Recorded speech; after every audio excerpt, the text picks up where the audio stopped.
Bonjour, je voudrais tout d'abord présenter l'Association française de zootechnie. Bienvenue à ce webinaire organisé par l'AFZ. Je suis donc Jean-François Hoquette, président de l'AFZ. Je voudrais tout d'abord rappeler que l'AFZ est un carrefour de tous les acteurs des filières des productions animales.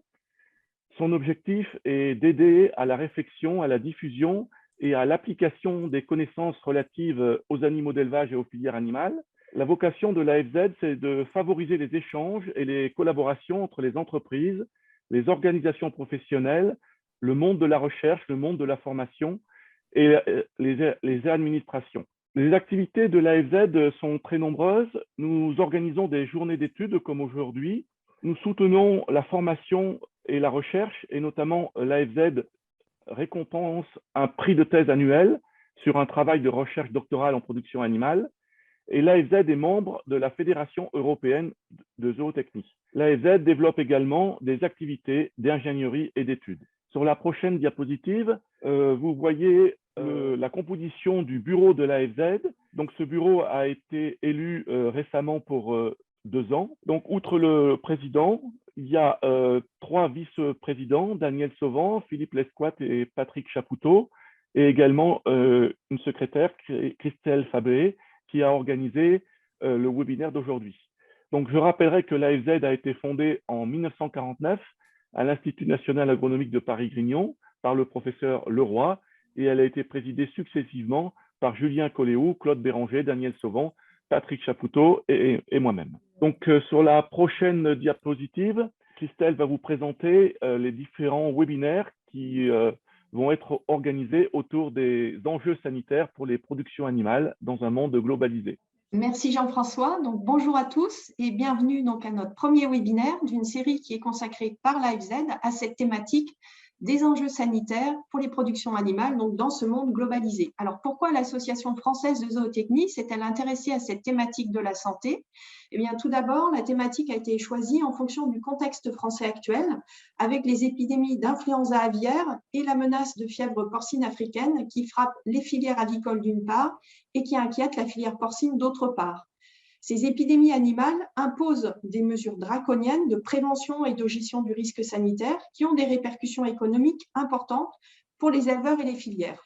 De plus, depuis maintenant plus de 2 ans, nous faisons tous face à la pandémie de la Covid-19, cette maladie causée par un coronavirus d'origine animale qui a franchi la barrière d'espèce. Ce qui nous amène tout naturellement à parler des infections qui peuvent se transmettre de l'animal à l'homme, les zoonoses. La santé constitue ainsi un enjeu majeur pour les filières de production animale et pour la santé humaine.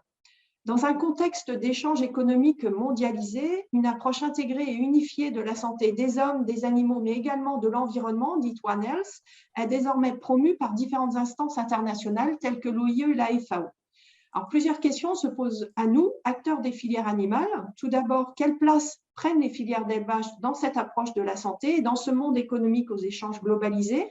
Comment les filières animales peuvent-elles mieux se préparer aux risques sanitaires zoonotiques, qu'ils soient émergents ou connus? Et comment gérer la santé des animaux et des populations qui sont en contact avec ces animaux et qui sont nourris à partir des produits issus de ces animaux?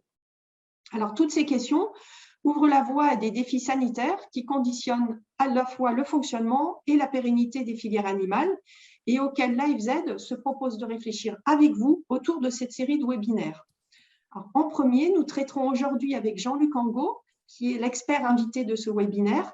Nous traiterons des enjeux des zoonoses et des productions animales et de la santé publique. Alors, nous proposerons ensuite une série de 2 autres webinaires qui auront lieu en mai et en juin, et les dates exactes restent encore à définir. Le second webinaire, qui est programmé en mai, portera sur la surveillance des maladies, la détection des émergences et les risques liés à la santé dans les filières animales. Alors, les idées maîtresses sont de vous présenter le rôle et le fonctionnement des dispositifs de surveillance de la santé animale. Il s'agira donc de décrire les outils dont sont actuellement dotées les filières animales pour surveiller les maladies des animaux en élevage et également de discuter de l'intérêt de ces dispositifs pour détecter des émergences en santé animale et en santé publique et de l'illustrer au travers de cas concrets récents. Au cours de ce second webinaire, donc au mois de mai, nous discuterons également du rôle des filières pour favoriser l'adoption de bonnes pratiques face à des risques sanitaires, comme les pratiques mises en œuvre afin de lutter contre le développement de la résistance aux antibiotiques. Le troisième webinaire, qui interviendra lui plus au mois de juin, sera axé sur les leviers dont disposent les filières pour maîtriser les risques sanitaires. Nous souhaitons avoir une approche prospective au cours de ce webinaire en étudiant ce que nous pouvons attendre des dernières avancées dans le domaine de la génétique et des nouvelles approches vaccinales pour mieux préserver la santé des animaux d'élevage.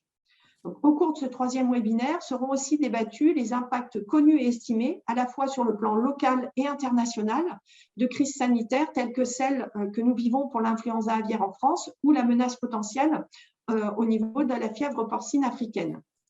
Alors, nous allons maintenant passer à l'intervention de Jean-Luc Angot, qui va introduire cette saison 2022 de l'AFZ. Alors, il va nous parler des zoonoses et des enjeux pour la santé des animaux et celle des hommes. Jean-Luc Angot est depuis le 1er octobre 2021 envoyé spécial de l'initiative internationale PREZONE, qui a été lancée par le président de la République française à l'occasion du One Planet Summit en janvier 2021. Jean-Luc est chef du corps des inspecteurs de santé publique vétérinaire. Il est président de la section prospective Société internationale du Conseil général de l'alimentation, de l'agriculture et des espaces ruraux. Vétérinaire de formation, il a précédemment exercé des fonctions de direction dans différentes instances nationales et internationales, notamment au sein de l'OFIVAL, de l'OIE et du ministère de l'Agriculture et de l'Alimentation. Il a aussi été président de l'Académie vétérinaire de France et il est le principal rapporteur du livre blanc « Une seule santé en pratique ». Donc, merci, Monsieur Angot, pour le temps que vous avez déjà consacré à préparer cette présentation, d'autant plus dans le contexte actuel contraint, puisque vous êtes mobilisé et fortement sollicité dans le cadre de la crise en Ukraine. Donc, avant de vous laisser la parole, permettez-moi de prendre encore quelques instants pour énoncer les modalités de fonctionnement du webinaire. Alors, comme tous les webinaires de l'AFZ, celui-ci sera enregistré. Puis, il sera disponible sur la chaîne YouTube de l'association en accès restreint aux adhérents dans un premier temps. Puis, après plusieurs mois, il sera disponible au grand public. Donc, vous pouvez aussi retrouver ceux des précédentes éditions sur notre chaîne YouTube. Alors, il est maintenant temps de laisser la parole à Monsieur Angot, notre expert du jour. Donc, merci d'avance pour votre présentation et nous sommes tous à votre écoute.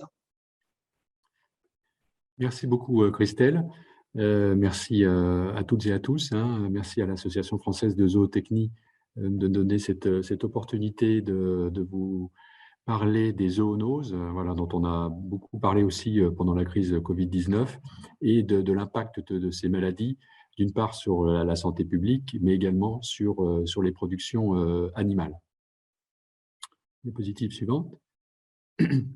Alors, il faut tout d'abord bien différencier, comme je viens de le dire, les maladies qui sont transmissibles à l'homme, qu'on appelle des zoonoses. Enfin, le terme exact est anthropozoonose, pour bien montrer le lien entre l'homme et l'animal. Ça peut aller dans les deux sens, d'ailleurs, de l'animal à l'homme, mais aussi de l'homme à l'animal. Alors, on a un certain nombre d'exemples, comme la rage, comme l'influenza aviaire, comme la maladie du Nil occidental, les coronavirus, on l'a vu, la brucellose, la tuberculose et bien d'autres maladies. Et puis, il y a un certain nombre de maladies qui ne sont pas transmissibles à l'homme. Enfin, en tout cas, elles n'ont pas encore franchi la barrière d'espèce, fort heureusement. Il y a la fièvre afteuse, qui a été une maladie très répandue en France pendant les années 50, 60. Et après donc, de grandes campagnes de vaccination, notre pays ainsi que les pays d'Europe ont pu être indemnes de fièvre afteuse. Mais il faut rappeler que la fièvre afteuse sévit encore dans une centaine de pays dans le monde. Donc, c'est encore un grand impact. C'est une des maladies les plus contagieuses qui touche l'espèce bovine, l'espèce ovine et l'espèce caprine, et également l'espèce porcine. On a également les pestes porcines, alors classiques ou africaines. On a beaucoup parlé ces temps derniers de la peste porcine africaine, j'y reviendrai. C'est vrai qu'on pensait que cette maladie était une maladie exotique, et en fait, elle est à nos portes, puisque il y a eu des foyers en Belgique et actuellement des foyers en Italie. Fort heureusement, aucun foyer n'a été relevé sur le territoire national, mais sauf en Europe, on avait la Sardaigne également depuis très longtemps, donc il y avait quelques incursions parfois en Corse, mais fort heureusement, on n'a pas eu de foyer à gérer jusqu'à présent. Il y a la peste bovine. Alors là, la peste bovine est une maladie un peu emblématique parce que c'est une maladie qui sévissait beaucoup au Moyen-Âge et puis après aussi au 19e et 20e siècle. C'est d'ailleurs à l'origine de la création des écoles vétérinaires. Les écoles vétérinaires ont été créées donc, sous Louis XV. La première école était l'école vétérinaire de Lyon, d'une part pour les problèmes de peste bovine et d'autre part pour gérer les maladies des chevaux, puisqu'on utilisait beaucoup de chevaux à l'époque. Et grâce à une campagne de vaccination donc organisée conjointement par la FAO et par l'OIE, l'Organisation mondiale de la santé animale, eh bien, nous sommes arrivés à éradiquer la planète de la peste bovine en 2011. Donc, vous voyez qu'on peut arriver à éradiquer la maladie. Et c'est la deuxième maladie éradiquée sur la planète. La première maladie animale et la deuxième maladie, puisque l'autre, c'est la variole humaine, qui, vous le savez, grâce aussi à la vaccination, a disparu de la planète. On a également la peste des petits ruminants, qui sévit largement donc en Afrique et au Moyen-Orient notamment. La peste équine également. Vous voyez, donc il y a beaucoup de pestes. D'ailleurs, on parle aussi, pour l'influenza aviaire, on parle aussi de peste aviaire parce que c'est vrai que les symptômes sont d'ailleurs plutôt digestifs chez les volailles que respiratoires. Et puis, on a eu la fièvre catarrhale ovine, ou Blue Tongue, FCO, qui, c'est pareil, on pensait que c'était une maladie exotique, et en fait, elle est apparue à Maastricht, et elle s'est étendue en Allemagne, en France, etc. On a eu énormément de foyers et ça a eu un gros impact sur les productions. Donc, ces maladies-là ne sont pas transmissibles à l'homme, mais elles ont un impact énorme sur les productions, puis d'une part en baissant bien sûr la production, d'autre part parce qu'il y a de la mortalité, il y a de la morbidité, mais aussi parce que ça déstructure complètement la filière et puis ça entraîne aussi des embargos de la part d'un certain nombre de pays destinataires, donc qui, quand il y a la maladie, ferment leurs frontières. Et c'est très facile de fermer les frontières. Après, c'est une autre chose de les réouvrir. Et on le voit par exemple avec la crise de la vache folle. On a encore, alors qu'il est vraiment derrière nous, on a encore des pays qui n'ont pas levé l'embargo vache folle. Je pense à la Corée, je pense à Taïwan. Donc voilà, c'est vraiment très important en matière de production. Alors certaines de ces maladies sont vectorielles, elles ne sont pas transmissibles directement, mais elles passent par des hôtes intermédiaires qui sont des insectes ou des tiques par exemple. C'est le cas par exemple de la peste porcine africaine ou de la FCO qui passe par un moucheron. Diapositive suivante. Alors, on distingue les enzoocies, donc les enzoocies où la diffusion est relativement limitée à l'échelle d'une région ou voire d'un pays, et les épizooties qui ont un caractère épidémique et qui ont vocation en fait à dépasser les frontières. C'est la même chose qu'avec dans le domaine humain entre épidémie et endémie. Donc quelque chose qui est endémique, qui sévit de façon chronique, alors que épidémie et épizootie, il y a un côté crise et extension rapide de la maladie.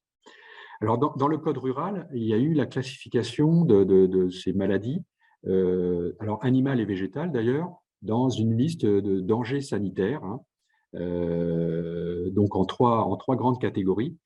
Et tout ça, ça découle des États généraux du sanitaire qui se sont tenus entre 2010 et 2011. Donc, à l'époque, le ministre de l'Agriculture, qui était Bruno Le Maire, avait souhaité organiser une vaste concertation sur le sanitaire, donc aussi bien en élevage que dans les cultures. Et il avait donc été publié un document avec un certain nombre d'actions, une quarantaine d'actions, avec des actions très emblématiques, nous y reviendrons, parce qu'il y a beaucoup de choses qui découlent de ces états généraux du sanitaire, par exemple la mise en place de la plateforme d'épidémiosurveillance animale, le plan éco-antibio, et puis cette fameuse classification des maladies en danger sanitaire. Alors depuis, il y a eu des évolutions, puisque au niveau européen, il y a eu l'adoption d'une loi de santé animale qui est entrée en vigueur très, très récemment et qui a établi une nouvelle classification. Donc, ce qui fait que nous avons été amenés en France à revoir, il y a des textes qui vont modifier le code rural pour s'adapter à cette nouvelle classification. Mais ce qu'il faut le dire, c'est que les états généraux du sanitaire qui se sont donc tenus en France ont été un peu précurseurs au niveau européen et ont servi d'ailleurs à définir une position française et également à influer sur les discussions qui commençaient au niveau européen pour la préparation de la loi de santé animale. Parce que dans cette loi, c'est vraiment un peu révolutionnaire dans le dispositif européen. Hein. On avait un certain nombre de directives, d'ailleurs, qui étaient parfois très anciennes. Les premières directives en matière de santé animale datent de 1964, hein, la 64-432. Donc, vous voyez que c'était peu de temps après la création de la communauté européenne à l'époque.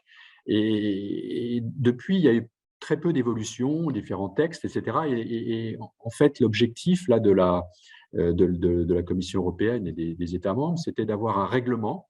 Vous savez la différence, je vous rappelle la différence entre un règlement et une directive. Une directive européenne, elle doit être transposée en droit national. Donc, elle paraît donc au journal officiel de l'Union européenne et ensuite, elle doit faire l'objet soit intégrée dans une loi, soit dans un décret ou un arrêté en fonction du niveau des prescriptions. Et vous avez les règlements qui, eux, sont applicables dès qu'ils sont publiés au journal officiel de l'Union européenne. Il y a une évolution, hein, on le voit bien, il y a de plus en plus de règlements, il y a de moins en moins de directives. À une époque, il y avait pratiquement que des directives. Ce qui a été observé, c'est que avec des directives, comme je vous le disais, il y a nécessité d'une transposition en droit national et la transposition pouvait varier d'un pays à l'autre, ce qui fait que dans la pratique, on pouvait avoir des réglementations différentes entre un État membre et un autre parce que la transposition n'avait pas été la même. Donc, pour avoir vraiment une application générale des mêmes dispositions, c'est le règlement qui s'applique. Alors, ensuite, il peut y avoir des décisions communautaires donc, qui sont ensuite applicables aussi directement dans les États membres. Alors, ce qui s'est passé avec les États généraux du sanitaire, c'est qu'on a pu avoir une grande réflexion, notamment sur la biosécurité, sur la surveillance. Il n'y avait pas de notion de surveillance sanitaire dans les textes européens. Et donc, grâce à cette réflexion, on a pu insuffler au niveau de la réglementation européenne cette notion d'épidémiosurveillance, notamment de la faune sauvage, mais pas uniquement, et de mise en place de mesures de biosécurité, et également une notion de co-responsabilité, de responsabilisation des opérateurs, de la même manière que ça avait été fait en 2004 dans le domaine de l'hygiène alimentaire. Vous avez entendu parler du paquet hygiène, donc c'est un ensemble de règlements européens qui concernent la sécurité sanitaire des aliments. Et quand ils ont été publiés, ils ont mis en avant la responsabilité de l'opérateur qui est responsable de la marchandise qu'il met sur le marché. Et là, c'est pareil, il y a une responsabilisation des éleveurs, des vétérinaires, de tous les partenaires de la santé animale. Bien entendu, l'État est encore responsable sur les sujets qui concernent, hein, mais voilà, il y a une notion de partage en fait des responsabilités, donc avec l'objectif d'améliorer la santé animale. Et on a la même chose d'ailleurs en miroir avec la santé végétale. Il faut rappeler quelques chiffres importants. Hein. On considère que 75% des maladies émergentes humaines sont d'origine animale et que 60% des maladies humaines actuellement sont d'origine animale. Donc, vous voyez, c'est extrêmement important. Et puis, aussi une information dont on parle assez peu, hein, puisque les agents pathogènes peuvent avoir aussi un potentiel de bioterrorisme, hein, donc peuvent être utilisés aussi à des fins terroristes ou de guerre bactériologique. Et donc, 80% des agents à potentiel d'utilisation bioterroriste sont zoonotiques. Donc, ça, c'est vraiment des chiffres clés qui montrent bien l'importance des zoonoses, et notamment dans les émergences. Là, on l'a vu avec la crise Covid-19, c'est une émergence, une maladie. On connaissait les coronavirus, mais avec ce SARS-CoV-2, on ne connaissait pas ce virus.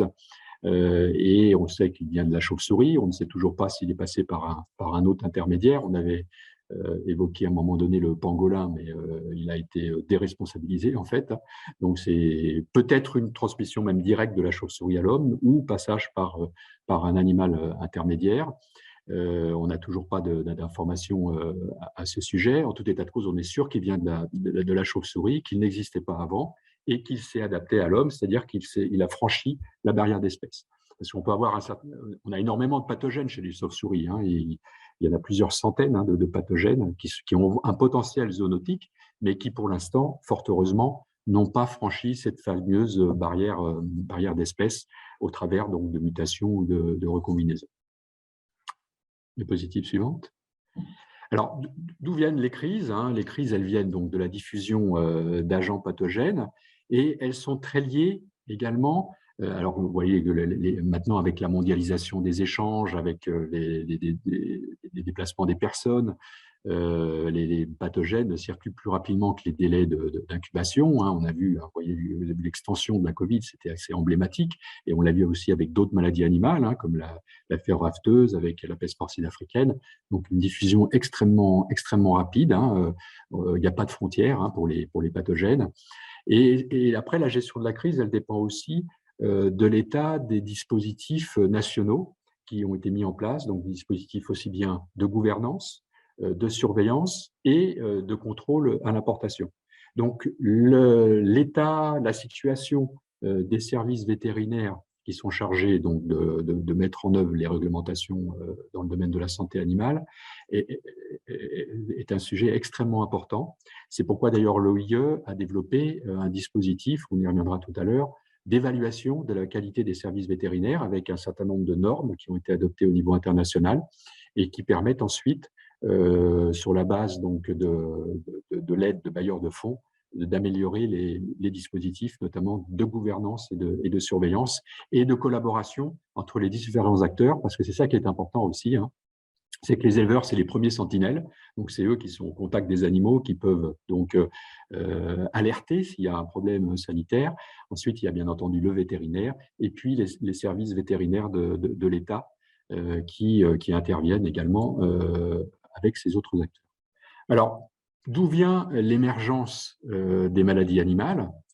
D'une part, la croissance démographique, hein, qui est extrêmement importante, hein, et qui va continuer, puisqu'en 2050, on prévoit entre 9 et 10 milliards d'habitants sur Terre, hein, donc une croissance démographique extrêmement importante, qui entraîne aussi des transformations des habitudes alimentaires, hein, puisque dans tous ces pays qui se développent, il y a une forte demande de protéines animales. Nous, on a dans nos pays un débat sur la consommation, vous le savez très bien, vous à la FZ, hein, sur la consommation de viande, qui est plutôt en stagnation, voire en baisse dans les pays dits occidentaux. Alors que dans les pays qui sont en phase de développement, hein, la Chine, l'Inde ou des pays africains, il y a une demande, bon, du fait, il y a une pression démographique importante, et même la classe moyenne veut accéder à des protéines animales, donc viande, lait, etc. Donc globalement, au niveau mondial, on a une augmentation de la demande en protéines animales. Il y a une augmentation également du trafic international des personnes et des marchandises. Et puis, une évolution des pratiques de culture et d'élevage et des systèmes de production qu'on a observés. Il y a bien entendu le phénomène de changement climatique qui peut faire que des maladies qui étaient considérées comme tropicales ou exotiques, eh bien, elles migrent dans des pays plus tempérés, soit parce que les vecteurs, les insectes, vous voyez l'extension par exemple du moustique tigre sur le territoire national, est due aussi au réchauffement climatique. La modification des écosystèmes également, notamment la déforestation, hein. On a des exemples emblématiques, hein.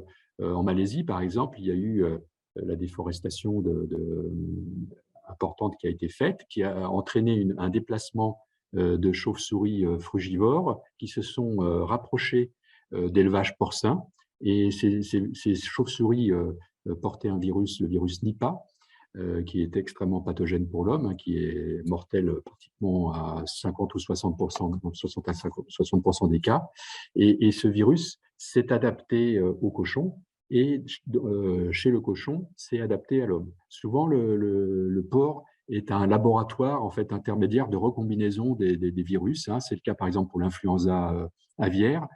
Souvent, la transmission des virus de l'influenza aviaire entre la volaille et l'homme se fait par l'intermédiaire du porc, qui est donc un laboratoire. Et vous savez que le porc a une physiologie extrêmement proche de celle de l'homme, hein. On le voit avec les greffes, hein, qui sont l'utilisation de l'insuline déjà, et puis la greffe de cœur qui s'est faite récemment.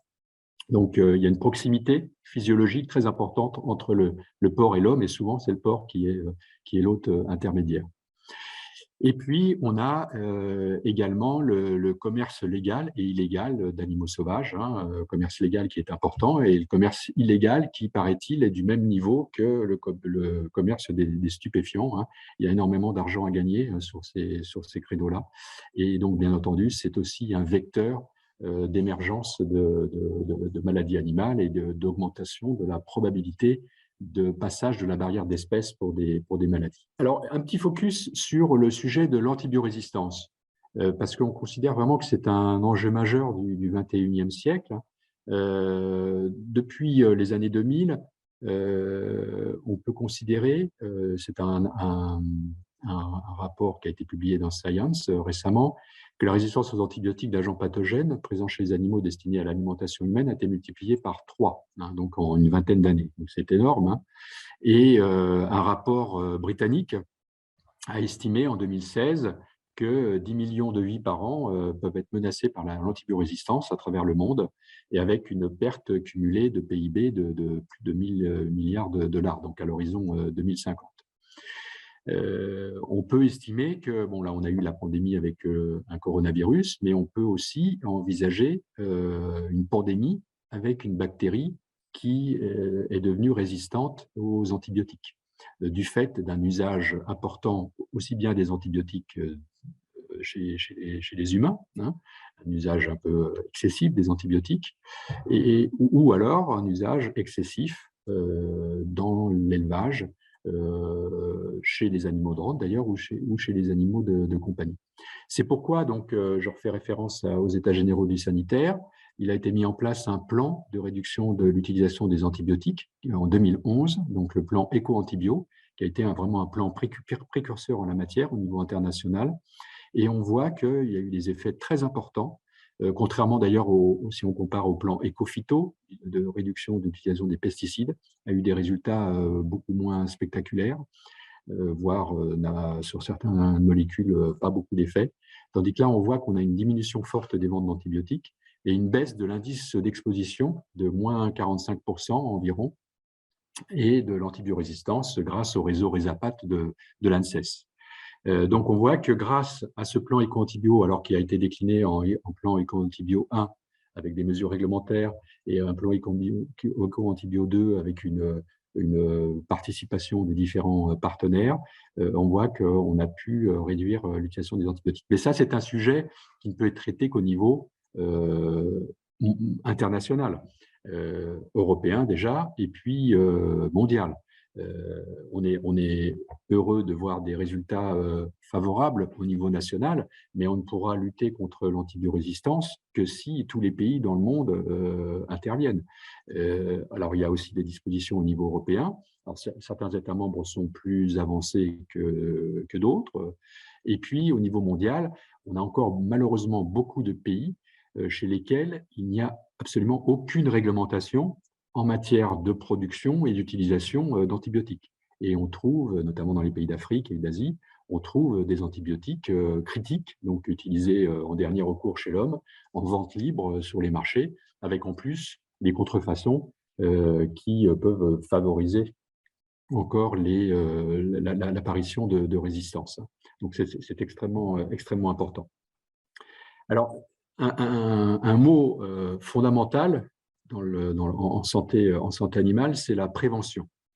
D'une part parce que on a un coût qui est vraiment beaucoup moins élevé en matière de prévention. Alors, il y avait de premières études de la Banque mondiale qui disaient qu'il y avait un rapport de 1 à 7. Il y a eu de nouvelles études qui ont montré un rapport de 1 à 100. Mais là, avec la crise Covid, on voit qu'on a explosé, hein, et c'est beaucoup le rapport. Et c'est sûr que si on avait fait de la prévention et qu'on n'avait pas eu la crise Covid, ou de façon beaucoup moins intense, on aurait eu des coûts, bien entendu, beaucoup moins élevés que ceux qui ont été déployés pour la gestion de la crise au niveau international. Donc, il y a un sujet économique, il y a bien entendu un sujet de santé publique également, il y a un sujet de santé publique également qui est fondamental, puisqu'il s'agit aussi de préserver des maladies chez les êtres humains. Et puis, il faut des dispositifs de prévention qui intègrent la surveillance et la biosécurité. Donc là, c'est vraiment deux maîtres mots également, surveillance et biosécurité. Alors, on reviendra sur la prévention tout à l'heure, parce que on a vu avec le programme Présode, on a des sujets également de prévention extrêmement importants. Sur la surveillance, il y a eu, suite aux États généraux du sanitaire, la création d'une plateforme d'épidémiosurveillance en santé animale, donc la plateforme ESA. Donc, elle fera l'objet prochainement d'une présentation au mois de mai, hein, d'après ce que j'ai compris. Elle rassemble tous les acteurs qui sont concernés, donc les éleveurs, les vétérinaires, les chasseurs, les laboratoires et l'Office de la chasse, donc, et puis aussi également maintenant l'Office français de la biodiversité. Donc voilà, tous les partenaires impliqués.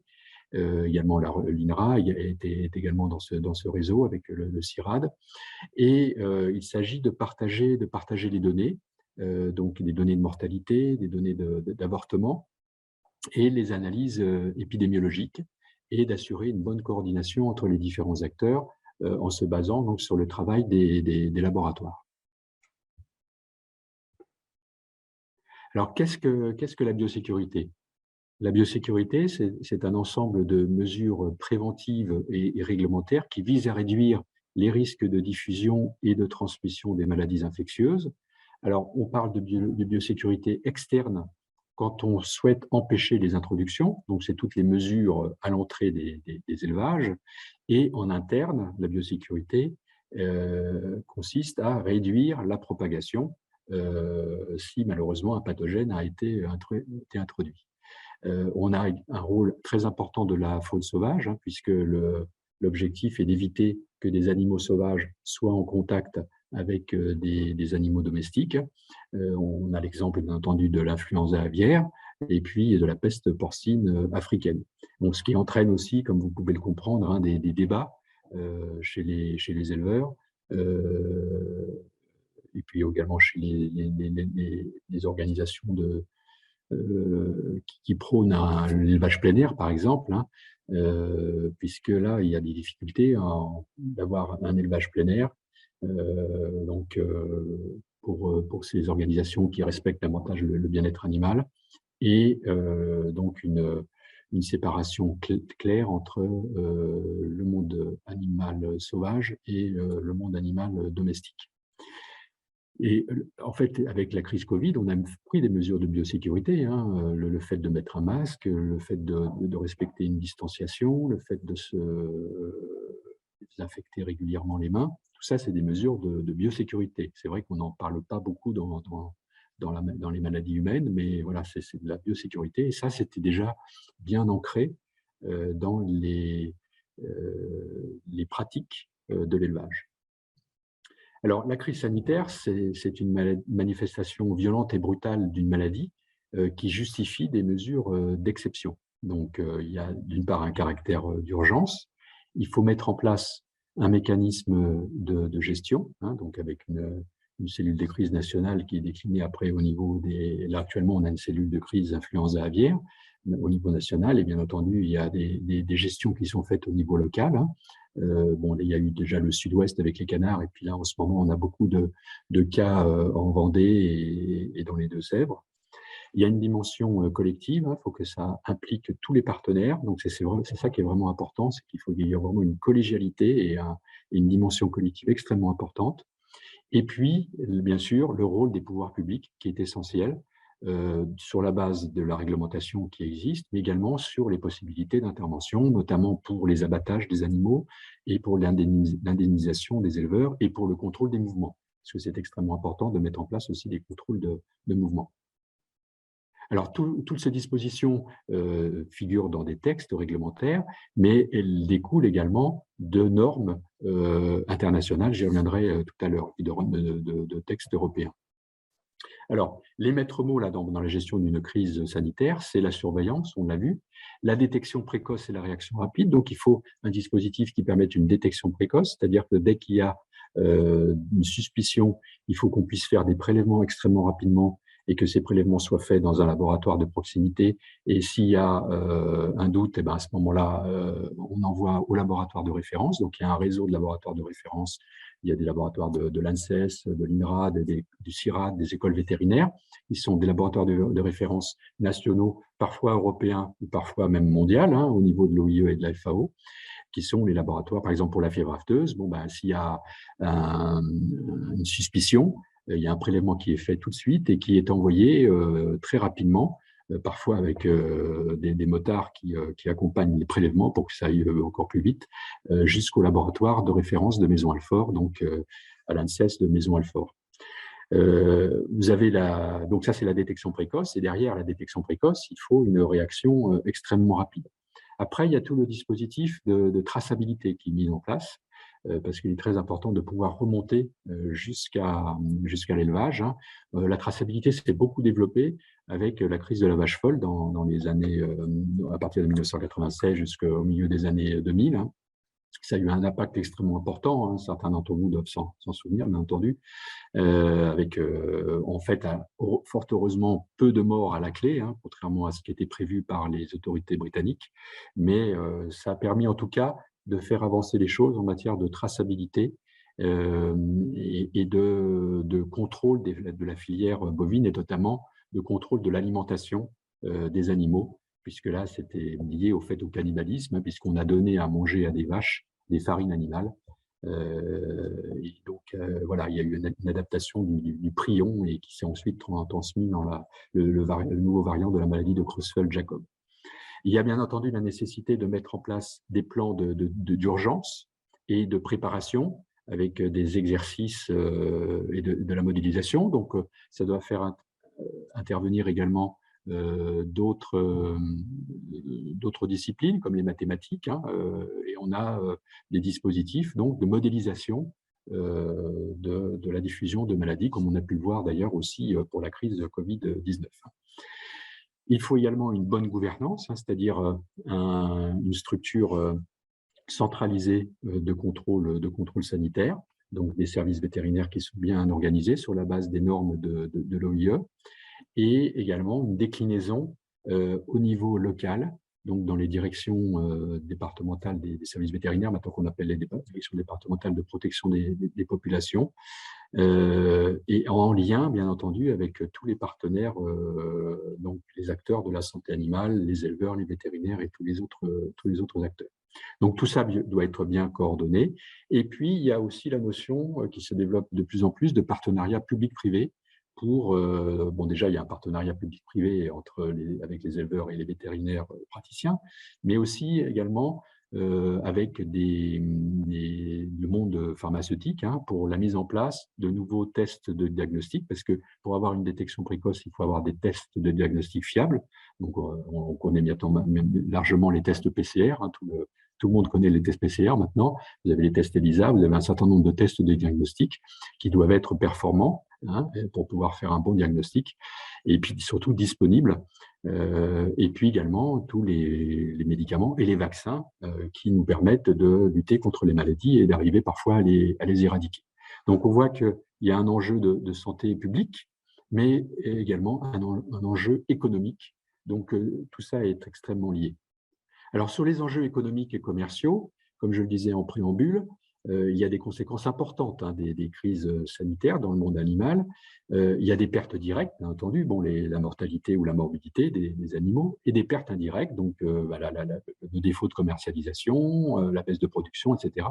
Donc, ça a forcément un impact sur la compétitivité.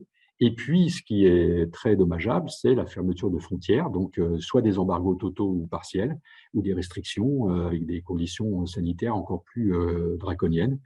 Et comme la France est un gros pays d'élevage et un gros pays exportateur, soit d'animaux vivants, soit de viande ou de produits d'origine animale, ou produits laitiers ou carnés, tout embargo, bien entendu, a des conséquences extrêmement importantes.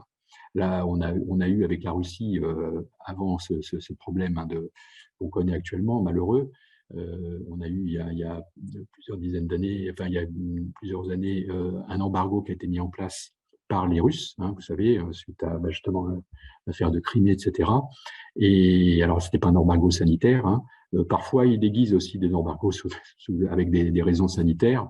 Et ben, on a eu des fortes répercussions sur la viande de porc, hein, qui est exportée vers la Russie et qui n'a pas pu trouver de débouchés. Alors bon, et après, il y a eu la recherche d'autres débouchés, notamment le marché chinois qui a explosé d'ailleurs du fait que les Chinois ont eu la peste porcine africaine et ont été amenés à détruire la moitié de leur cheptel. Donc, ils sont en train de le reconstituer, mais ça demandera du temps. Donc, la Chine va rester encore très longtemps dépendante de la viande porcine.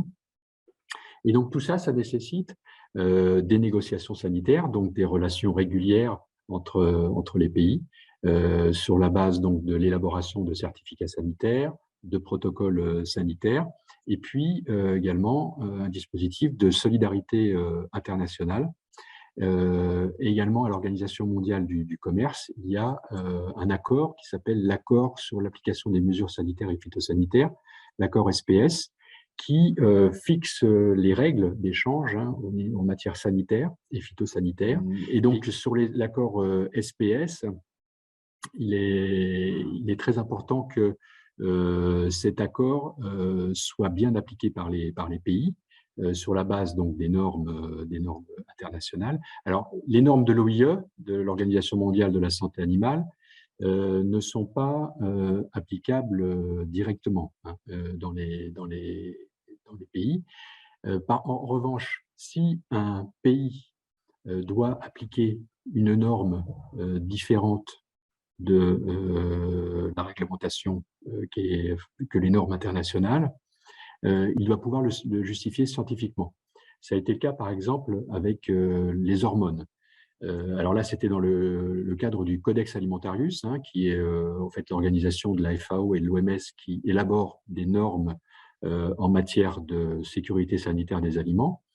L'Union européenne avait interdit en 1996 l'utilisation des hormones en élevage, alors que beaucoup d'autres pays dans le monde les utilisent, que ce soit le Canada, les États-Unis, les pays d'Amérique du Sud, etc., le Japon.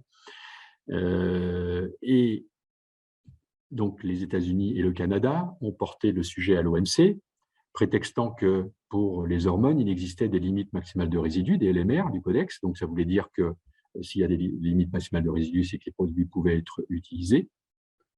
Et donc, la charge de la preuve était pour l'Union européenne qui devait prouver que ces hormones étaient nocives pour la santé sur la base d'études scientifiques, parce que ça doit être basé sur la science. Et en fait, l'Union européenne n'a pas été en mesure de prouver scientifiquement la nocivité des hormones, qui étaient donc Zeranol, Trambolone, etc., Stradiol. En fait, la décision d'interdiction des hormones dans l'Union européenne découlait aussi d'une pression de la société, hein, vous vous rappelez, vos hormones, tous les hormones, etc. Une pression de la société. Il n'y avait pas eu suffisamment d'études scientifiques pour étayer le risque pour la santé humaine. Donc, il y a eu un panel à l'OMC et l'Union européenne a perdu ce panel. Alors, ça ne voulait pas dire qu'elle était obligée d'importer des produits avec hormones, mais en revanche, donc elle pouvait maintenir sa réglementation, mais en revanche, les pays qui étaient considérés comme lésés pouvaient mettre en place des sanctions. Et donc, il y a eu un certain nombre de barrières tarifaires qui ont été mises en place à l'importation de produits européens en Amérique du Nord. Et bon, ça a été surtout la France, d'ailleurs, qui en a subi les conséquences, hein, parce que ça a beaucoup touché des produits de l'élevage, et de foie gras, et de vins et spiritueux, etc. L'Union européenne a fait appel. Elle a de nouveau perdu en appel parce qu'entre-temps, il n'y a pas eu d'études scientifiques complémentaires. Et donc, vous voyez que l'importance aussi quand on a une réglementation, de bien l'étayer sur des considérations scientifiques. Donc là, c'est toujours en vigueur, hein, on ne peut toujours pas importer d'animaux qui ont été traités avec des hormones, ou des viandes issues d'animaux traités avec des hormones, donc dans les pays où c'est possible. Alors, ces pays doivent mettre en place des filières dédiées, hein, donc une filière pour leur marché, et puis pour les pays qui autorisent les hormones, et puis une autre filière pour l'Union européenne spécifique.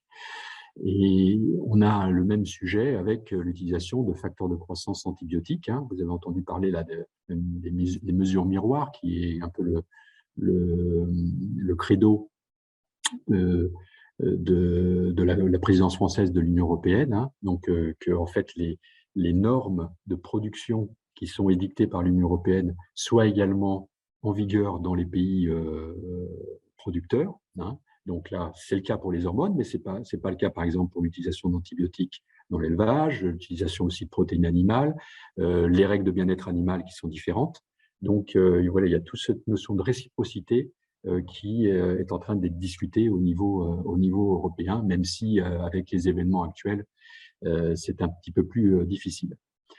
Donc, il y a le sujet également de la prévention, j'en ai parlé tout à l'heure, donc mettre en place des mesures de prévention importantes, et puis l'appui à la recherche, puisque c'est vraiment dans la recherche et dans l'innovation qu'on trouvera des solutions à l'avenir pour lutter contre les maladies animales et éviter aussi que ces maladies animales se transmettent à l'être humain.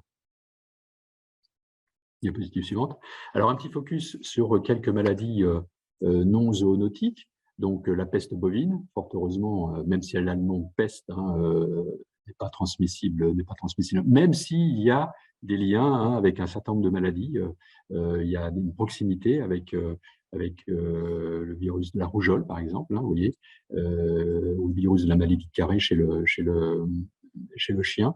Mais ce ne sont pas les mêmes virus, fort heureusement. Mais on ne sait jamais, il peut toujours y avoir des chimères et à un moment donné, des virus qu'on pensait cantonnés à certaines espèces animales qui, à un moment donné, s'adaptent à l'être humain.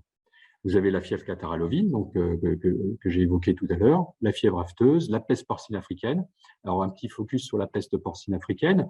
Comme je vous l'ai dit, elle a sévi très largement en Chine et puis également en Europe de l'Est.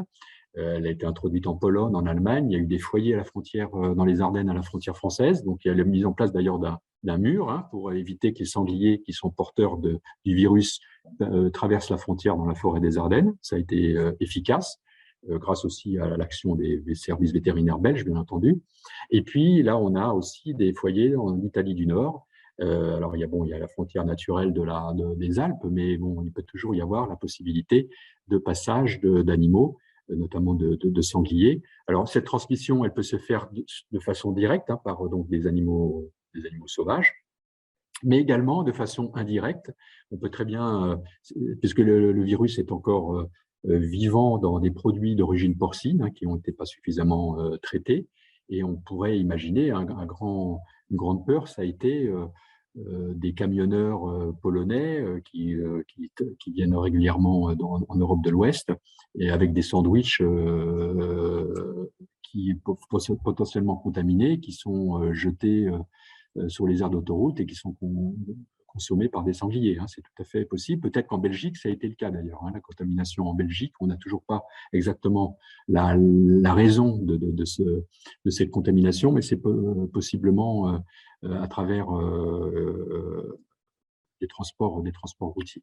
Et là, on a une vigilance un peu particulière, puisqu'il y a, comme vous le savez, il y a beaucoup de mouvements à partir d'Europe de l'Est en ce moment.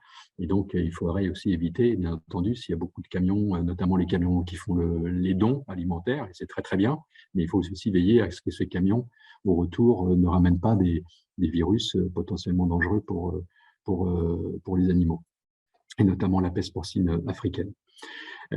Et malheureusement, pour la peste porcine africaine, nous ne disposons pas encore de vaccins. Pour beaucoup de maladies, nous avons des vaccins, mais pour la peste porcine africaine, c'est extrêmement difficile à mettre en place. Alors, en plus, il n'y a pas eu les mêmes mobilisations de moyens que pour la préparation des vaccins contre Covid-19, bien entendu. Mais quand même, ça fait depuis longtemps que des grandes sociétés pharmaceutiques travaillent là-dessus, et c'est un vaccin qui a été extrêmement difficile à mettre au point.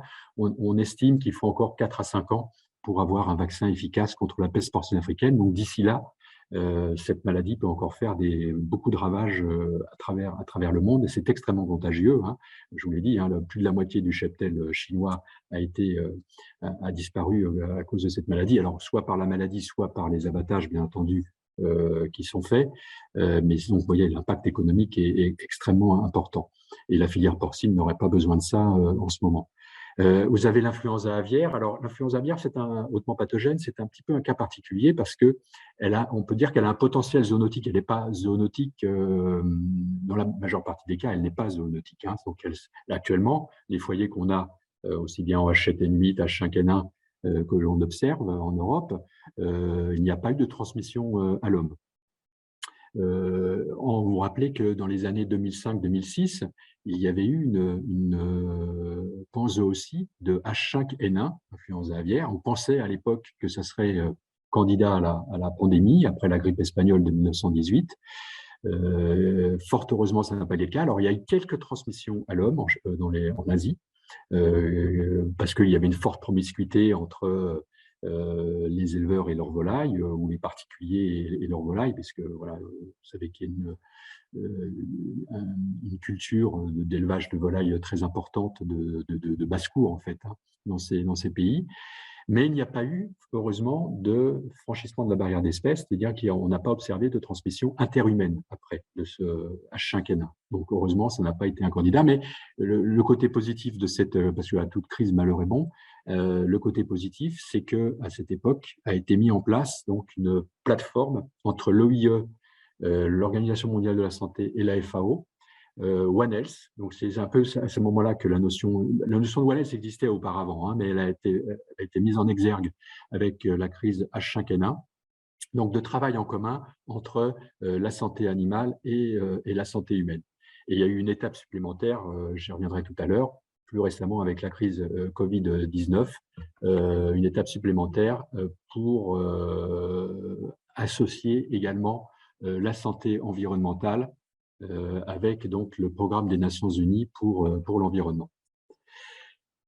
Vous avez également la crise de la vache folle, hein, qui a sévi à partir de 1996, hein, qui a été… plusieurs centaines de milliers de morts étaient programmées prévues, on va dire, par les Britanniques. Fort heureusement, on a au total, si on fait le total, environ 300 morts. C'est bon, c'est 300 morts de trop, bien entendu, mais ça reste des chiffres très inférieurs à ce qu'on peut connaître avec des grandes crises sanitaires. L'essentiel, d'ailleurs, de la majorité de ces mortalités ont eu lieu au Royaume-Uni. On en a eu aussi, malheureusement, en France. Mais derrière, vous savez, il y a eu des abattages massifs, des mesures très importantes de soutien des filières. Donc, ça a coûté plusieurs milliards d'euros, hein, aux contribuables. C'est vraiment derrière nous maintenant, hein. On a depuis, bien sûr, que cette utilisation de farine animale a été interdite. Voilà, les choses sont rentrées dans l'ordre de ce point de vue-là, mais on a toujours la possibilité d'avoir, vous voyez, là, c'est ni un virus ni une bactérie, c'est un prion, donc une protéine qui agit au niveau du cerveau.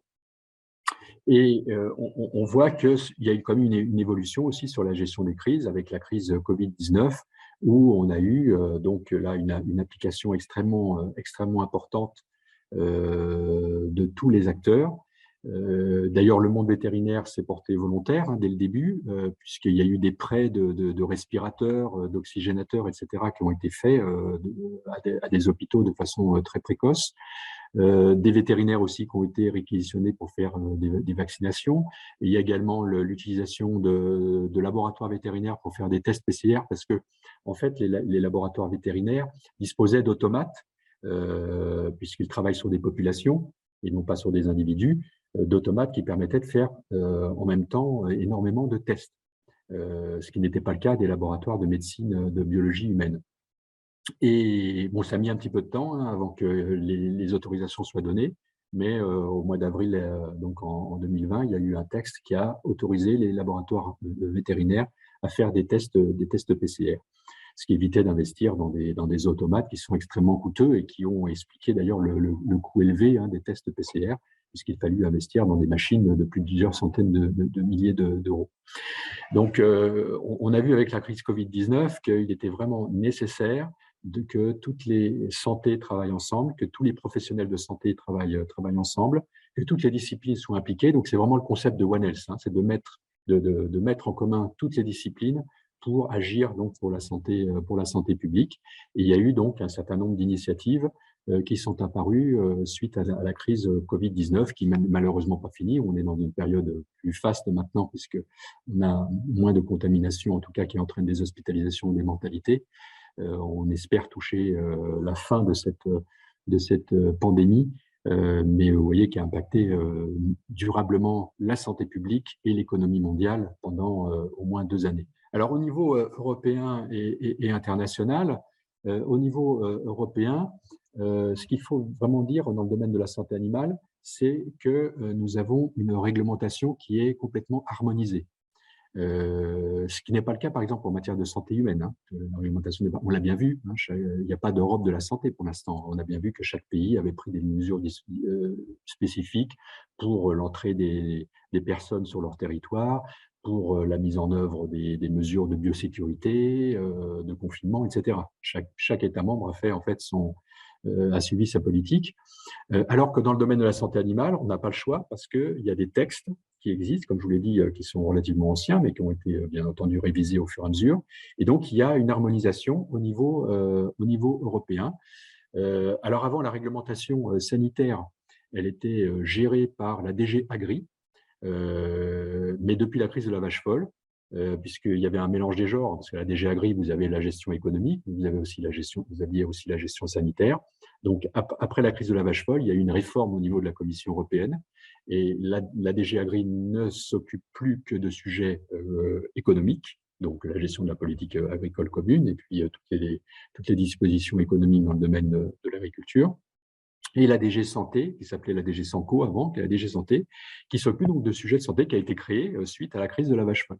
Mais derrière santé, c'est pas la santé au sens large, hein, comme je l'ai dit, il n'y a pas d'Europe de la santé, c'est la santé animale, la santé végétale et la sécurité sanitaire des aliments. Donc vous voyez un lien extrêmement étroit avec l'agriculture et l'élevage. Et on peut dire que 97% des textes en matière de santé animale, voire 100% hein, maintenant avec la loi santé animale, sont d'origine européenne et donc sont appliqués de la même façon dans tous les États membres. Donc ça, c'est extrêmement important, aussi bien au niveau de la maîtrise et de la gestion des maladies que des échanges entre les pays et à l'importation en provenance de pays tiers. Donc, une réglementation harmonisée, une agence spécifique d'évaluation, puisqu'il y a une séparation également entre l'évaluation scientifique du risque.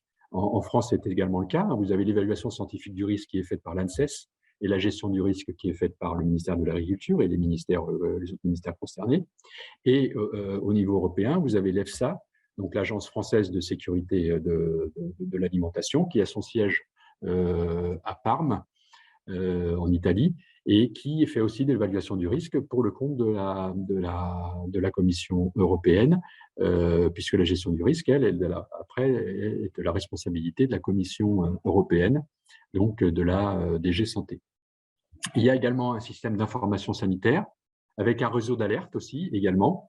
Quand il y a des alertes sanitaires, eh ben, il y a un réseau AINS hein, qui transmet l'information à tous les pays à travers l'Europe. Il y a également des systèmes d'information dans les postes d'inspection frontaliers, puisque imaginons un produit qui arrive à Rotterdam, par exemple, qui n'est pas conforme à la réglementation européenne et qui est refoulé. Bon, ben, il s'agit d'éviter que ce produit se représente à un autre port, par exemple au Havre. Donc, il y a des liens, bien entendu, entre tous les postes d'inspection frontaliers quand il y a des refoulements ou des problèmes à l'importation. Et puis, il y a également des banques de vaccins qui ont été mises en place, notamment le vaccin fièvre afteuse, hein, qui est une grande partie hébergée à Lyon, hein, en France. Donc, ce sont des antigènes qui sont disponibles pour faire du vaccin si malheureusement on avait des foyers de fièvre afteuse, donc pour pouvoir intervenir extrêmement rapidement. Bon, ce n'est pas le cas pour l'instant pour la peste porcine africaine, puisqu'on n'a pas de vaccin, mais on a des banques de vaccins pour un certain nombre de maladies, et notamment pour le vaccin FCO, hein, qui a été élaboré aussi assez rapidement. Il y a eu donc des banques de vaccins qui ont été mises en place. Ensuite, on a, alors là, je vous ai parlé hein, déjà de la réorganisation entre l'évaluation du risque et la gestion du risque et la séparation entre le sanitaire et l'économique. Hein. Donc ça, tout ça découlant de la crise de la vache folle. C'était aussi une des conséquences de cette crise sanitaire majeure qu'on a pu connaître. Et puis, au niveau international, donc, il y a eu cette tripartite qui a été mise en place suite à la crise H5N1, donc OIE, FAO, OMS, et ensuite le programme des Nations Unies pour l'environnement qui a été associé, puisqu'il y a le côté également santé des écosystèmes, santé de l'environnement. Il y a vraiment 3 piliers dans le concept One Health, donc la santé humaine, la santé animale et la santé environnementale, qui comprend aussi la santé des végétaux. Donc, il a été décidé de mettre en place un panel d'experts au niveau international, One Health, donc OLEP, pour One Health High Level Expert Panel, qui a eu pour première mission de faire une nouvelle définition du concept One Health au niveau international pour que tout le monde soit d'accord, donc qui a été adopté par l'Assemblée mondiale de la santé donc de l'OMS. Alors, il y a 26 personnes, 26 experts au niveau international dans ce panel, donc des médecins, des vétérinaires, des écologues, des biologistes, voilà, des agronomes. Pour la France, on a Serge Morand, qui est un écologue, donc, qui est implanté actuellement en Thaïlande pour le CIRAD et qui participe à ce dispositif. Et vous avez aussi des dispositifs, des initiatives de recherche et de prévention qui ont été mises en place. Et là, c'est l'exemple, par exemple, de Présode, qui a été développé par INRAE, par le CIRAD et par l'IRD, donc l'Institut de recherche pour le développement. Donc, je vais faire un petit focus sur ce sujet Présode, puisque j'ai eu l'honneur d'être envoyé spécial pour ce programme, c'est-à-dire en fait de promouvoir à l'international ce programme qui est à l'origine français, mais qui a vocation à être mondial. Donc, qui est basé sur le constat, je disais tout à l'heure, qu'il est au moins 100 fois moins cher de prévenir des risques d'émergence de maladies à potentiel pandémique que d'avoir à gérer les conséquences de ces pandémies, comme le prouve d'ailleurs la crise Covid-19 en cours, et que l'initiative internationale Présode, elle porte donc sur la prévention des risques d'émergence des zoonoses. Donc, c'est vraiment la prévention. Il y a plusieurs sujets sur lesquels on peut travailler. Il y a la prévention, il y a la préparation, il y a la gestion. Là, vraiment, Présode, c'est pour agir sur la prévention, pour éviter qu'on ait ces pandémies. Et donc, c'est, comme je le disais, INRAE, CIRAD et IRD qui ont lancé cette initiative, qui a été donc présentée par le président de la République française donc, au One Planet Summit en janvier 2021. Et on voit bien que toutes ces actions de prévention, elles sont étroitement liées à la sécurité alimentaire, donc à l'accès à l'alimentation et au système alimentaire durable, donc dans de nombreuses régions du monde. Il y a eu d'ailleurs pendant le Salon de l'Agriculture la semaine dernière une petite réunion webinaire qui a été faite sur le stand du CIRAD sur ce lien entre la lutte contre, en tout cas la prévention des maladies d'origine animale et la sécurité alimentaire et les systèmes alimentaires durables, la durabilité des systèmes alimentaires. Donc, avec cette initiative, on voit bien qu'il y a un lien étroit entre la recherche, les activités opérationnelles et la décision publique. Donc, il y a de la recherche fondamentale, bien entendu, mais il y a un lien étroit avec la décision publique et les mesures qui doivent être mises en œuvre. Donc, avec des échanges de données de surveillance, et puis, bien entendu, des complémentarités, des synergies à trouver avec d'autres programmes qui peuvent être développés par d'autres pays. Il en existe, et vous avez Erasé aux Pays-Bas, vous avez aussi un programme également au Japon, au Royaume-Uni, en Allemagne. Certains travaillent plus sur la préparation que sur la prévention, mais il s'agit de trouver des synergies, des complémentarités. On ne souhaite pas que Présode soit le seul dispositif au niveau mondial, mais qu'il ait aussi cette vocation à fédérer des initiatives différentes des pays de la planète. On a actuellement 1500 contributeurs qui travaillent donc dans des ateliers régionaux, parce que le concept One Health et de prévention, bien entendu, il doit être un concept partagé au niveau international, mais après, on a des déclinaisons locales en fonction des spécificités locales, régionales, et donc il y a des ateliers régionaux qui sont faits sur les différents continents, organisés donc par INRAE, CIRAD et IRD. Et il y a également un dispositif d'engagement, on va dire, à travailler dans l'esprit Présode. C'est une déclaration d'intention qui est disponible. D'ailleurs, il y a un site à Présode que je vous invite à consulter, qui a été signé déjà par une centaine de partenaires, donc, que sont essentiellement des universités ou des instituts de recherche à travers le monde. Donc, vous voyez que c'est extrêmement important, aussi bien en Europe que dans les pays tiers. Et on a 7 pays qui ont signé, donc des États, parce qu'on souhaite qu'il y ait une application politique et il y ait un portage politique. Alors, c'est insuffisant pour l'instant. Bon, c'est vrai qu'on n'a pas été très aidé avec la crise Covid, et puis malheureusement avec ce qui se passe actuellement. Donc, c'est assez difficile de faire signer des pays. Mais en tout cas, et ces 7 pays se trouvent dans toutes les régions, donc on a déjà des applications. Par exemple, pour l'Amérique du Sud, c'est le Costa Rica et le Mexique. Pour l'Afrique, c'est le Sénégal et le Zimbabwe. Pour l'Asie, on a la Thaïlande et le Vietnam. Et pour l'Europe, pour l'instant, on a la Belgique et puis, bien entendu, la France. Mais on espère bien, on a déjà des contacts avec beaucoup de pays qui sont en train de travailler aussi en interministériel chez eux, puisque ce n'est pas une décision qui peut émaner uniquement du ministère de l'Agriculture ou du ministère de la Santé ou du ministère de l'Environnement. Il faut que ce soit une décision, bien sûr, qui soit partagée par tous les ministères. Donc, ça nécessite beaucoup de concertation, mais on espère bien pouvoir… parce qu'en fait, le fait de signer la déclaration d'intention Présode, c'est un engagement à soutenir Présode, mais c'est aussi emblématique du fait qu'on souhaite mettre un focus particulier sur la notion de prévention. Et c'est ça qui est vraiment important. Diapositive suivante. Donc là, je vais vous présenter Alors, c'est une présentation qui est en anglais, mais le diapositive suivante. Donc, vous avez l'adresse email, donc qui est basée sur le fait que vous voyez que il y a un processus aussi de perte de biodiversité et d'intensification de l'élevage qui fait que on a une augmentation des possibilités de transmission de zoonoses. C'est basé sur un rapport de l'IPBES récent qui a montré donc qu'il y avait donc un lien extrêmement étroit entre la biodiversité et les pandémies.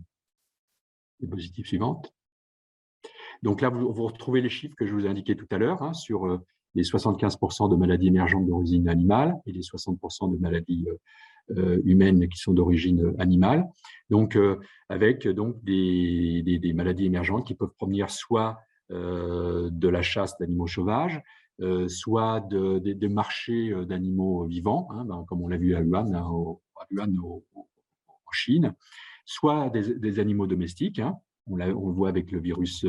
Donc là, vous avez des exemples. Par exemple, pour les animaux de marché, vous avez le SRAS, vous avez la Covid-19, vous avez l'influenza aviaire. Pour la chasse, vous avez le virus du sida, avec la viande de brousse, le virus Ebola.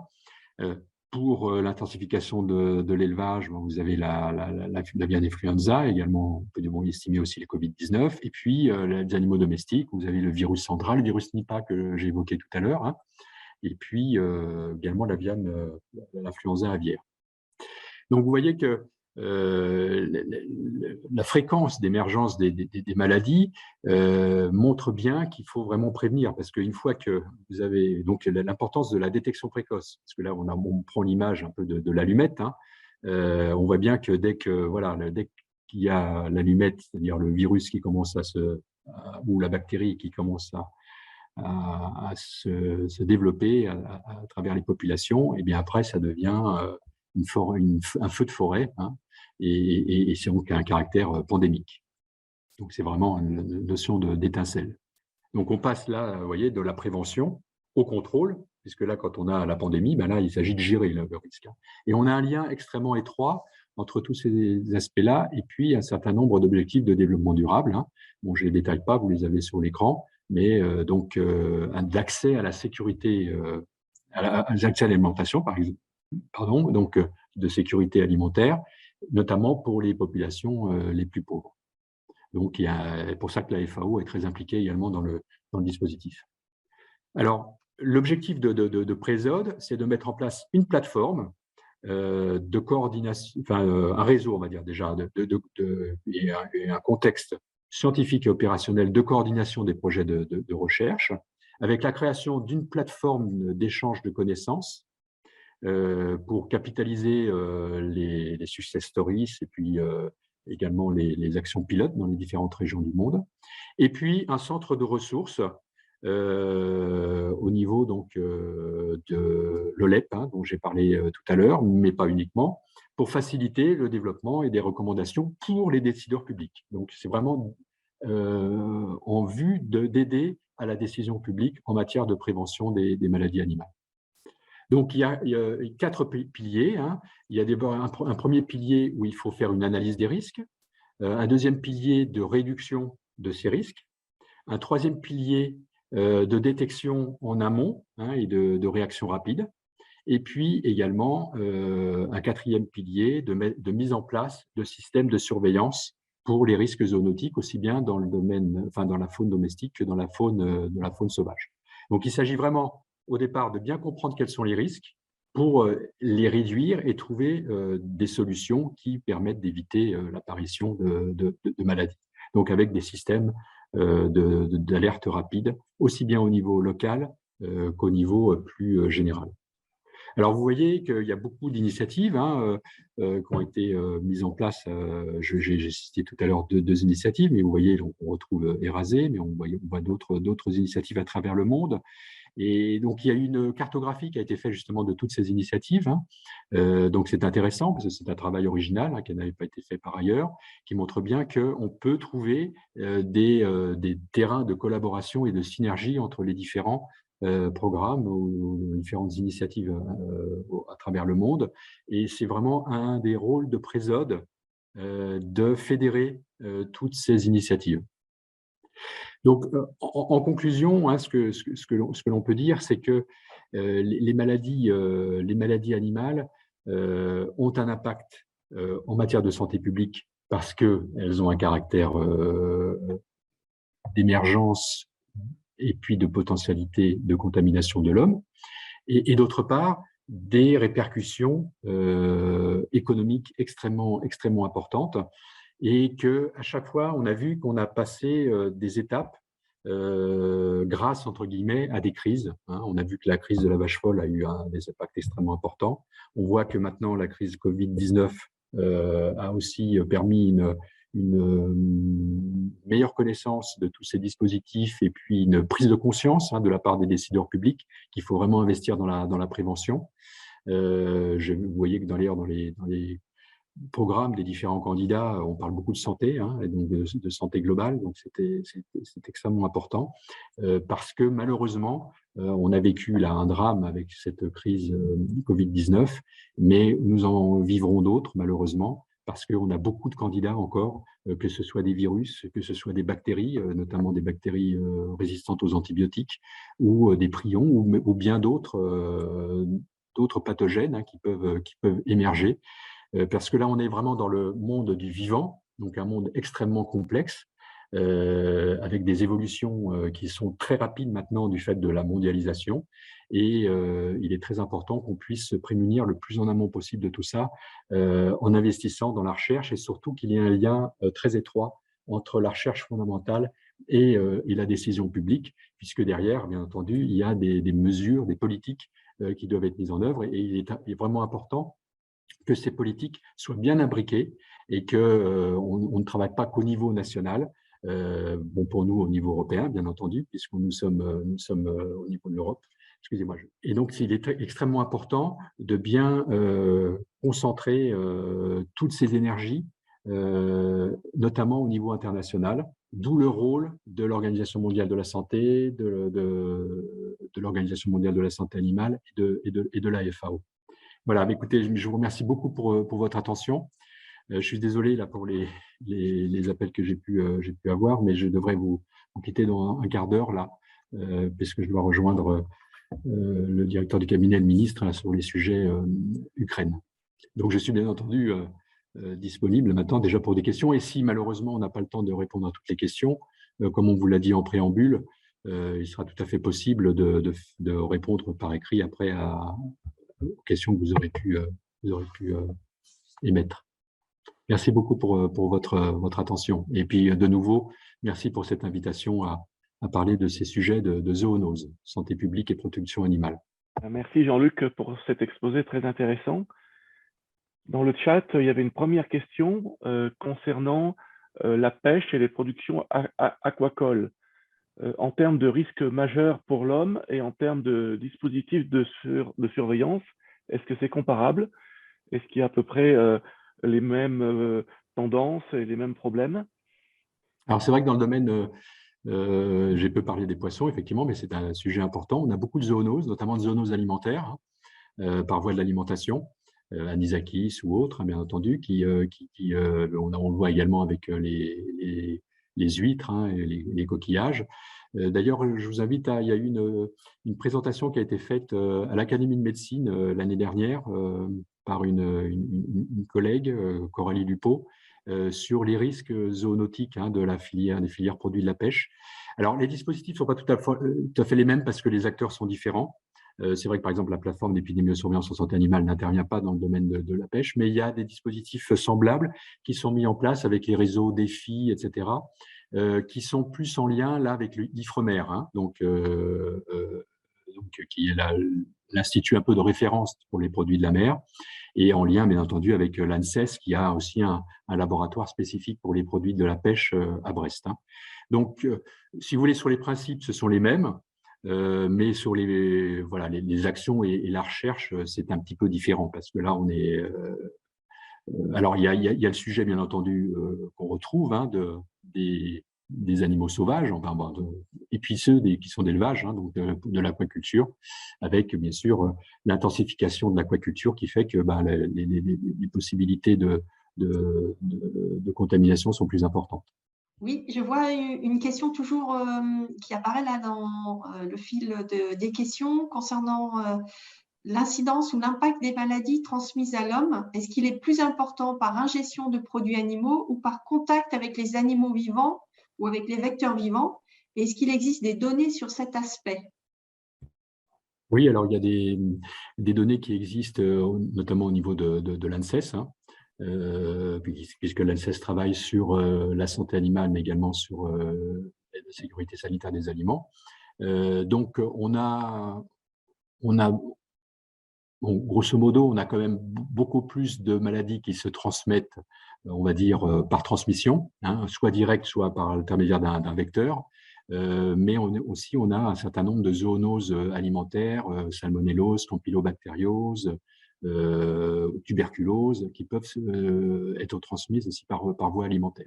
Je rappelle que d'ailleurs l'inspection sanitaire en abattoir, donc vous savez que dans les abattoirs, il y a une inspection vétérinaire permanente, c'est le seul endroit où il y a une inspection des inspecteurs en permanence dans l'établissement.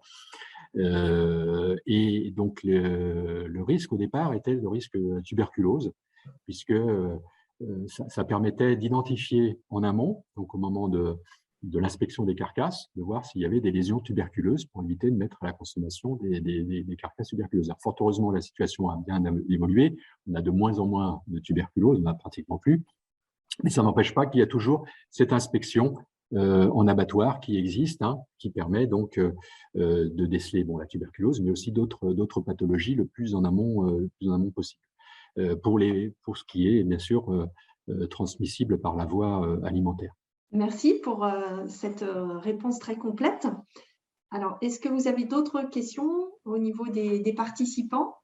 J'en vois pas pour le moment dans le fil de discussion. Donc, en attendant que nos nouvelles questions arrivent, j'en aurai une concernant en plus le programme Présode. Donc, oui. Vous avez présenté qu'il y avait des partenaires académiques, notamment des universités, des instituts de recherche.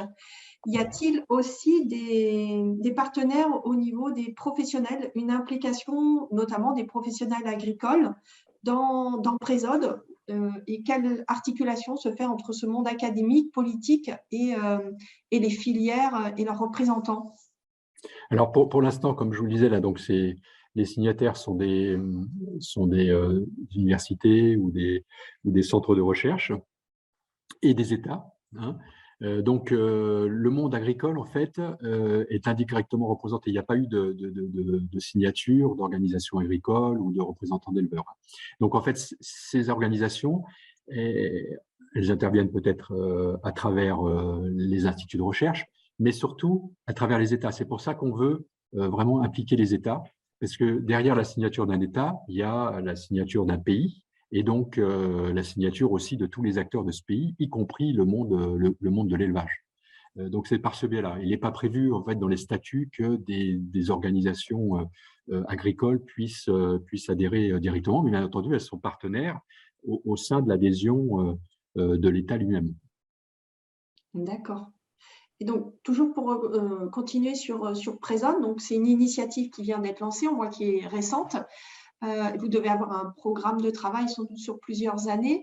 À votre avis, sous quelle échéance on peut attendre des effets mesurables de l'initiative qui est aujourd'hui lancée,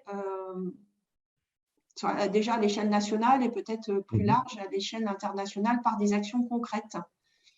Alors là, en matière de gouvernance, on attend d'avoir un petit peu plus de pays pour mettre en place un dispositif de gouvernance internationale et notamment aussi une feuille de route qui soit.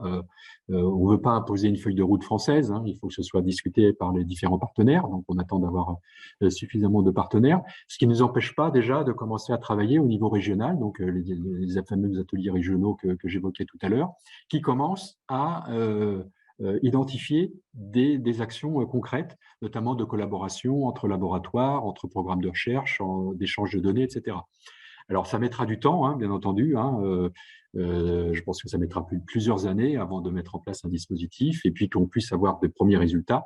Mais déjà, même s'il y a eu peu de pays qui ont signé, il y a déjà une collaboration importante qui se fait sur le terrain, fort heureusement. D'accord. Merci pour ces compléments également sur Présode. Est-ce que vous avez d'autres questions au niveau du public ou Patrick, Jean-François, pour ne pas monopoliser la parole et avoir... Oui, il y en a une de Corinne Forget là, donc, qui souhaiterait savoir si l'augmentation des animaux donc de compagnie pourrait être un vecteur de risque ou donc peut protéger par rapport à l'exposition via une faune plus sauvage. Alors effectivement, le sujet des animaux domestiques, vous avez raison, est important, puisqu'on voit qu'il y a de plus en plus d'animaux domestiques, et notamment de NAC, les nouveaux animaux de compagnie.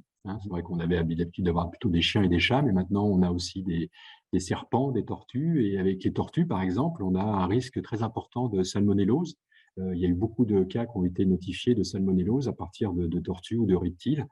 Donc, avec des nouveaux pathogènes qui peuvent arriver du fait de ces espèces qui étaient sauvages au départ. Et alors, pour revenir aux animaux domestiques classiques, les chiens et chats, on a toujours le sujet de la rage, qui est une maladie qui sévit encore largement à travers le monde, même si nous sommes indemnes, nous, depuis quelques années, grâce à la vaccination. C'était la vaccination, il y avait des campagnes de vaccination orale des renards, donc de lâcher d'appât par hélicoptère, qui ont permis de vacciner les renards qui étaient porteurs du virus de la rage. Et ce qui fait que, voilà, depuis maintenant une vingtaine d'années, nous sommes indemnes de rage, ce qui n'est pas le cas de certains pays de l'Est ou du Maghreb, où il y a régulièrement des cas de rage importés, donc de chiens qui proviennent de ces zones-là et qui sont affectés par la rage. Et je rappelle que la rage, c'est une maladie qui est mortelle à 100%. Une fois que vous l'avez attrapée, vous êtes sûr de mourir. Donc, on a encore plus de 60 000 morts par an de rage, alors essentiellement en Inde, en Afrique. Alors là, ce ne sont pas les renards qui le véhiculent, ce sont les chiens errants. Et donc, il faut aussi qu'on agisse. C'est pour ça que dans le cadre de la tripartite One Health, il y a donc 3 priorités. Il y a l'influenza aviaire qui était à l'origine de la création de cette tripartite, la lutte contre les antibiorésistances que j'ai évoquée et la lutte contre la rage avec l'OMS, bien entendu, car ça reste un fléau majeur. Et puis, bien sûr, il y a d'autres maladies. Et alors, il y a eu des débats aussi avec la Covid-19, puisqu'il y a eu des études scientifiques qui ont montré que les animaux domestiques pouvaient être contaminés par leurs propriétaires, par le Covid-19. Alors, pas en présentant forcément beaucoup de symptômes, mais voilà, ils pouvaient en tout cas porter le virus et potentiellement contaminer d'autres personnes. C'est pour ça qu'il y avait des mesures spécifiques qui avaient été édictées par l'Académie vétérinaire aussi pour les animaux domestiques. Donc, il y a un risque également majeur, hein, bien sûr aussi parasitaire aussi, hein, les parasites d'animaux domestiques qui peuvent aussi contaminer l'homme, hein, de tout le traitement antiparasitaire à faire sur les chiens et les chats. Donc, il y a eu aussi à un moment tout un débat sur les visites à la ferme, hein. C'est toujours intéressant que les enfants puissent aller voir les animaux dans les fermes. Donc, il y a toujours la possibilité aussi de contamination par des animaux, là pour le coup des animaux de rente. Il y a encore trois questions même dans le chat. Une concernant la crise influenza. Les deux volets biosécurité et surveillance ont bénéficié de gros efforts depuis des années, en particulier en volaille. Y a-t-il des manquements dans ces deux piliers, biosécurité et surveillance, ou bien un troisième pilier est-il à envisager? Résistance des animaux, vaccination, configuration géographique et structurelle des élevages, quelque chose comme ça. Tout à fait. Alors, il y a des réflexions en cours, hein, sur une réorganisation au niveau de l'élevage, au-delà, comme tu le disais, Jean-François, de la biosécurité et de la surveillance, notamment avec la possibilité de recourir à un vaccin, puisque là, pour le coup, il y a des vaccins, influenza aviaire, mais voilà, il y a tout un débat parce que justement, ça peut avoir des répercussions à l'exportation, puisque un certain nombre de pays, bien sûr, mettent des embargos s'il y a des cas d'influenza aviaire, mais également mettre des restrictions si le vaccin est utilisé dans le pays. Parce qu'ils peuvent considérer qu'avec des vaccins, on peut masquer la circulation du virus, etc. Donc, c'est quelque chose qui doit être discuté au niveau international, notamment à l'OIE, pour pouvoir recourir à la vaccination. Par exemple, pour la fièvre afteuse aussi, on a pu éradiquer la fièvre afteuse en Europe après des campagnes de vaccination, et à un moment donné, la vaccination a été interdite pour éviter justement que la vaccination, si on continue à vacciner, on puisse cacher des cas potentiels de fièvre afteuse. Donc là, on est sûr que si on a un cas de fièvre afteuse, c'est vraiment un cas de virus actif. Et ce qui fait aussi qu'il y a eu le développement, là c'est l'importance de la recherche, le développement de ce qu'on appelle les vaccins DIVA, qui permettent de faire la différence entre les anticorps d'origine vaccinale et les anticorps d'origine virale. Merci. Les questions arrivent, là c'est bien. Donc, un des participants souhaiterait savoir en quoi la déforestation augmente l'émergence des zoonoses. Alors, j'ai cité tout à l'heure avec le virus Nipah, qui était un exemple, hein, c'est-à-dire que le fait de déforester, de mettre en place des élevages à la place, ça augmente, soit ça déplace des populations d'animaux sauvages, comme par exemple les chauves-souris, là, soit ça facilite les contacts entre des animaux sauvages et des animaux domestiques qui n'avaient pas l'habitude d'être ensemble. Et donc, la possibilité de mettre en place de créer des chimères virus, bactéries, etc. Il y a aussi d'autres facteurs. On l'a vu aussi en Amazonie avec la déforestation. Il y a de la création de surfaces d'eau, en fait, hein, de mares, d'étangs, etc., qui sont des nids à moustiques et qui potentiellement peuvent transmettre le Zika, la dengue, le chikungunya, etc. Donc, vous voyez, des effets directs et indirects donc d'atteinte à la biodiversité ou de surpopulation d'un certain nombre de vecteurs qui fait que ça facilite les contaminations.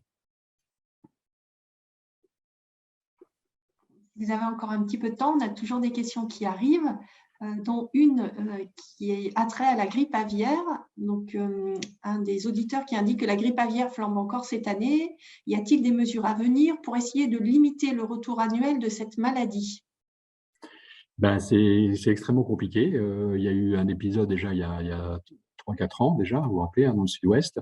Il y avait des mesures qui ont été prises.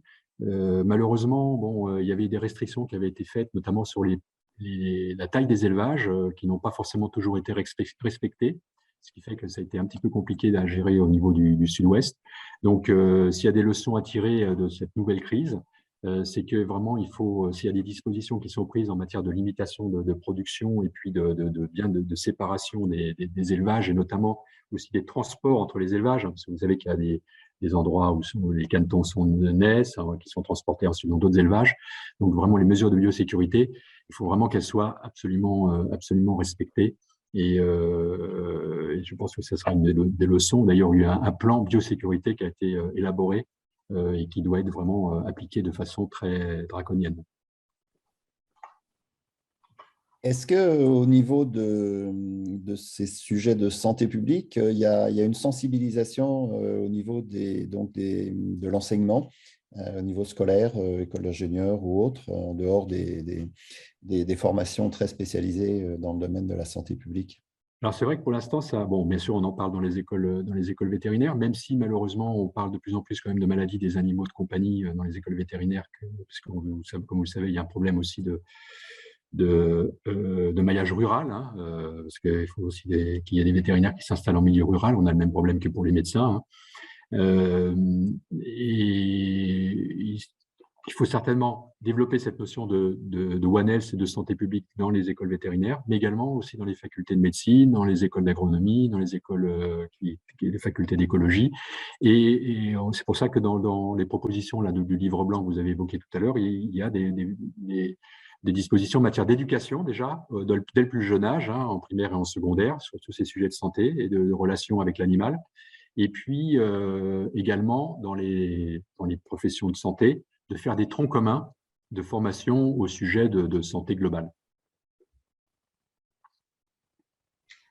Alors, on a une autre question qui tourne autour de l'influenza aviaire. Comment est-ce que le risque zoonotique de l'influenza aviaire est surveillé lors d'épisodes comme celui que la France subit actuellement?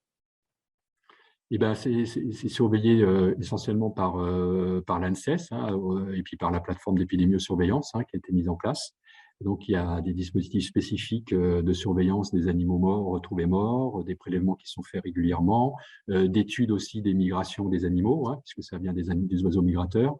Donc voilà, il y a des modélisations qui sont faites aussi et qui permettent d'essayer d'anticiper, notamment au travers de l'étude des migrations des animaux, des oiseaux sauvages.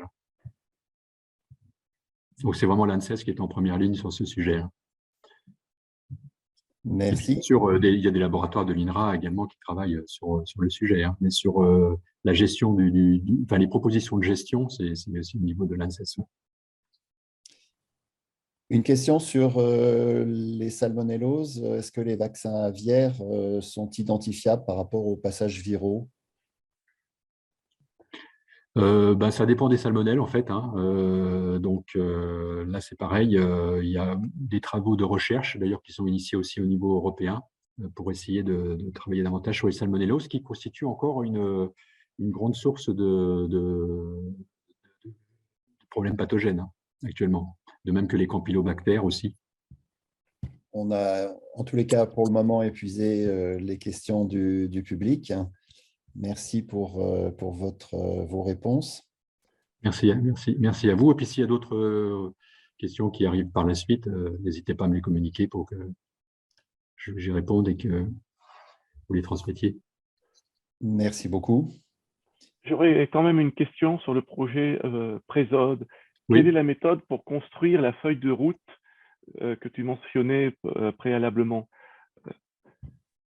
Alors la méthode, bah, c'est ça, ce qu'on pourrait faire, c'est avec les premiers pays signataires, organiser ce qu'on appelle un comité institutionnel, déjà pour se définir bien la gouvernance du dispositif, et ensuite pour faire une feuille de route avec des priorités, parce qu'on ne pourra pas tout faire en même temps dès le départ. Priorité, je pense que ça va porter sur la mise en place d'une plateforme d'échange de connaissances et de données. Ça sera vraiment la priorité. Donc sur la base, bien sûr, déjà des échanges qui existent entre la centaine d'établissements de recherche qui ont déjà signé, hein. Et est-ce qu'il y a des divergences potentielles entre les centres d'intérêt, les priorités, la feuille de route, entre les différentes parties du monde, entre l'Asie, Oui, l'Europe, c'est vrai que, l'Amérique? comme je l'ai dit, il y en a certains qui sont plus axés sur la prévention et d'autres Oui. sur la préparation, sur la modélisation, sur la mise en œuvre des mesures quand il y a une crise. Donc, ouais, le curseur n'est pas toujours forcément au même endroit. Nous, on considère que le curseur doit être le plus en amont possible, donc au niveau de la prévention. Bien entendu, il faut se préparer, hein, puisque là, le risque zéro n'existe pas. Mais en tout cas, de mettre le maximum d'efforts sur la prévention. Et c'est vrai qu'on n'a pas, c'est pas forcément toujours l'approche qui a été, par exemple, les Allemands, ils ont plus travaillé sur la préparation que sur la prévention. Et s'il vous reste encore un petit peu de temps pour une question, j'en aurai une ultime, Oui. s'il n'y en a pas de nouvelles qui arrivent dans le fil de discussion. Donc, vous avez illustré tout à l'heure qu'avec la crise de la vache folle, il y a eu un certain nombre de dispositifs qui ont été mis en place. Avec ces dispositifs, est-ce que vous pensez qu'aujourd'hui, cette crise aura été gérée, peut-être, voire anticipée différemment? Qu'est-ce qui serait différent aujourd'hui par rapport à avant si cette crise survenait là actuellement? Oui, je pense que ce qui s'y serait que là, il y aurait un réflexe quand même de mettre tout le monde autour de la table. Donc on a vu qu'il y a eu un certain nombre de mesures qui ont été mises en place, mais à des séquences très différentes et avec parfois un délai important. Par exemple, la mobilisation des laboratoires vétérinaires, la mobilisation de la profession vétérinaire aussi pour le vaccin, l'intégration d'un vétérinaire au conseil scientifique Covid, hein, ça a mis un an alors que maintenant, voilà, ils sont satisfaits d'avoir un vétérinaire parce que il y a cette approche épidémiologique plus populationnelle. Pas uniquement pour l'affaire des visons hein, qui avaient été contaminés, hein, mais aussi pour avoir cette approche santé publique. Donc là, je pense qu'il y a un certain nombre de réflexes peut-être qui ont été adoptés et qui font que l'approche sera plus transdisciplinaire, en tout cas je l'espère, et donc que toutes les énergies soient mobilisées pour agir le plus en amont possible, aussi bien au niveau du diagnostic, donc des tests, que de la mise en place de mesures de biosécurité ou de contrôle des mouvements. Parce que là, vous voyez, je disais tout à l'heure l'exemple de la réglementation européenne. Donc, vous avez des règles qui sont harmonisées, mais vous avez aussi des règles à l'importation, au contrôle à faire, au contrôle des mouvements, etc. Ça existe déjà dans les textes. Et c'est vrai que pour les maladies humaines, ça n'existe pas vraiment et chaque État membre avait son dispositif particulier. Donc, on peut espérer que ça aussi, ça entraîne une réflexion au niveau européen pour avoir des règles communes. Mais là, pour l'instant, on n'y est pas encore. D'accord, donc on peut s'attendre aussi à avoir plus de réactivité avec les partenaires qui m'annoncent les différentes parties prenantes qui sont mieux identifiées et qui sont un peu plus habituées à collaborer. C'est ça. Par cette approche transdisciplinaire. Les gens ont été habitués à collaborer ensemble et on peut espérer qu'il y ait des réflexes plus rapides qui soient mis en place. En tout cas, c'est un espoir, hein, mais je ne dis pas que ça se fera, mais en tout cas, ça a permis d'identifier cette carence qui existait et ces silos qui existaient entre les différentes médecines. Est-ce qu'il vous reste encore 1 ou 2 minutes, puisqu'on a une nouvelle question qui est apparue? 1 minute alors, oui. 1 minute, merci. Donc, c'est concernant la sensibilisation des acteurs. Donc, est-ce qu'elle sera étendue à d'autres cursus hors santé? Par exemple, au cursus agroalimentaire, qui est fortement impliqué dans les zoonoses. Il faut que ce soit le plus vaste possible. Les agronomes, les industries agroalimentaires, voilà, il faut que ce soit même ceux qui font aussi, je pense, des sciences politiques. Par exemple, là, vous savez, dans l'INSP, l'Institut national de service public qui a succédé à l'ENA, il y a un tronc commun qui a été mis en place sur le rapport à la science. D'ailleurs, l'École nationale des services vétérinaires a participé à l'élaboration du programme. Rapport à la science, donc y compris rapport aux thématiques de santé. Et donc, vous voyez, même les décideurs publics, ceux qui font de la science politique, sciences économiques, doivent être aussi formés à ça. Ce n'est pas uniquement réservé aux professions de santé. Merci beaucoup. Pour ne pas prendre plus de votre temps, puisque vous êtes attendu au niveau ministériel. Donc, on vous remercie encore au niveau de l'AFZ d'avoir pris du temps pour nous présenter votre point de vue et cette enrichissante vision qui va poser le cadre pour les 2 webinaires à venir. Et nous remercions aussi tous les participants pour les questions, la qualité des échanges. et nous vous donnons tous rendez-vous en mai pour la suite. Donc, la date exacte du prochain webinaire qui portera sur la surveillance des maladies, la détection précoce des émergences et les risques liés à la santé dans les filières animales sera annoncée dans les prochains jours sur le site de l'AFZ et également via la newsletter. Donc, n'hésitez pas à vous abonner pour recevoir en direct ces informations et à adhérer à l'association. Encore merci à tous et nos chaleureux remerciements à Monsieur Angot pour la qualité de cette présentation. Bonne journée à tous et donc à très bientôt. Pour votre invitation. Merci. Merci beaucoup, Jean-Luc. Merci, au revoir. Au revoir. Au revoir.